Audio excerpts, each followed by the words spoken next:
আজ আমরা অনেকে সেটাকে এনজয় করছি। আমরা তথ্য প্রযুক্তির উন্নতির এই সময়ে আমরা মনে করছি এই সমস্ত সেকেলে, এই সমস্ত পুরানা কথাবার্তা এগুলো অচল।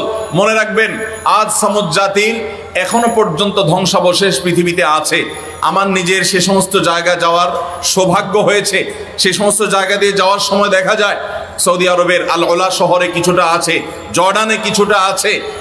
যে সমস্ত মানুষেরা আল্লাহর আযাবের কথা শুনে হাসাহাসি করত, তাদেরকে আল্লাহ তাআলা তখনকার সময়ের সবচেয়ে ভালো টেকনোলজি দিয়েছেন। এমন টেকনোলজি তাদের কাছে ছিল, এমন শক্তি তাদের কাছে ছিল।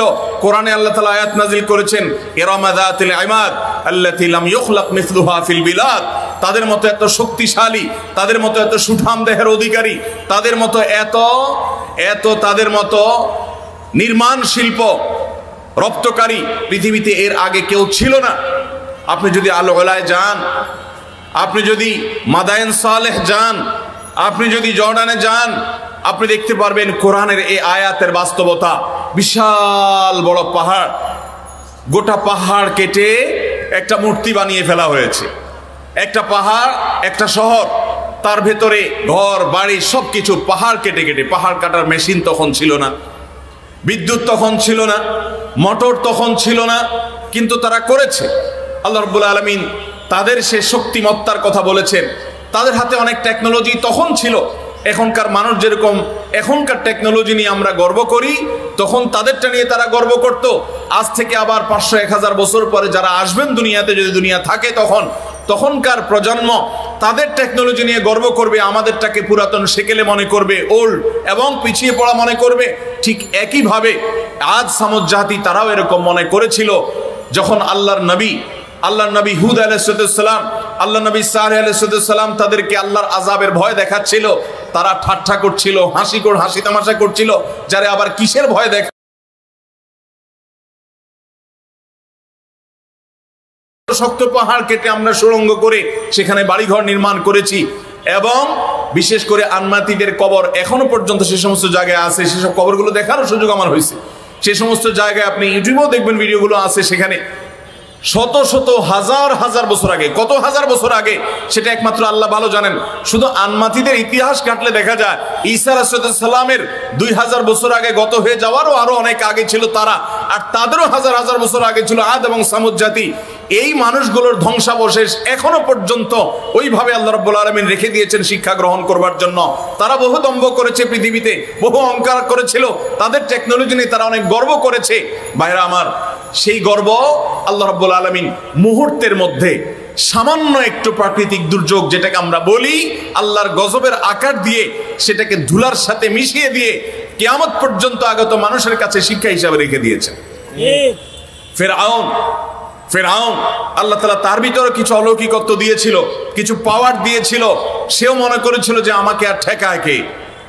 ঈমান আনে নাই আল্লাহর নবীর প্রতি, ঈমান আনে নাই আল্লাহর নবীর দাওয়াতকে গ্রহণ করে নাই। আল্লাহ রাব্বুল আলামিন তাকে ধ্বংস করেছেন। ধ্বংস করে তার লাশ আল্লাহ তাআলা রেখে দিয়েছেন, এবং কোরআনে আল্লাহ তাআলা আয়াত নাজিল করেছেন, কাযালিকা নুনাজ্জিকা বিবাদানিকা লিতাকুনা লিমান খালফাকা আয়া।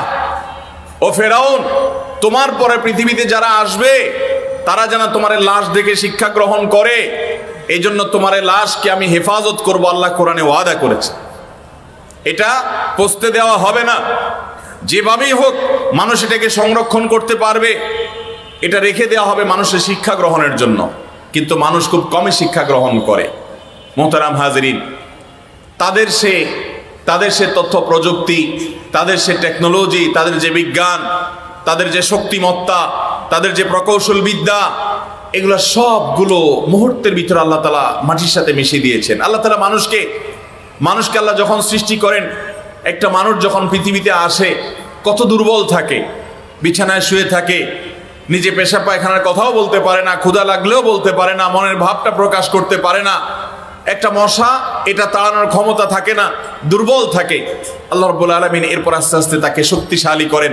সে আস্তে আস্তে একটু হামাগুড়ি দিতে শিখে, এরপর সে একটু বসতে শিখে, এরপর সে একটু দাঁড়াতে শিখে, এরপর সে একটু হাঁটতে শিখে, এরপর সে একটু বুঝতে শিখে, এরপর সে আরো অনেক কিছু করতে শিখে, এরপরে নিজের পায়ে দাঁড়ানো শিখে, এরপরে পড়ালেখা শিখে, এরপরে উপার্জন শিখে, এরপরে পড়ালেখা শিখে, জ্ঞান বিজ্ঞান শিখে সে পৃথিবীর অনেক কিছু জানতে পারে।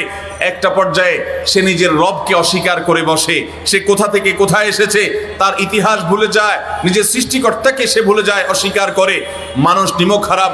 আল্লাহ তাআলা কোরআনে সেই কথাই বলেছেন, ইন্নাল ইনসানা লাকাফুর, নিশ্চয়ই মানুষ অকৃতজ্ঞ। এই অকৃতজ্ঞতা দিয়েই মানুষের জীবন বেড়ে ওঠা।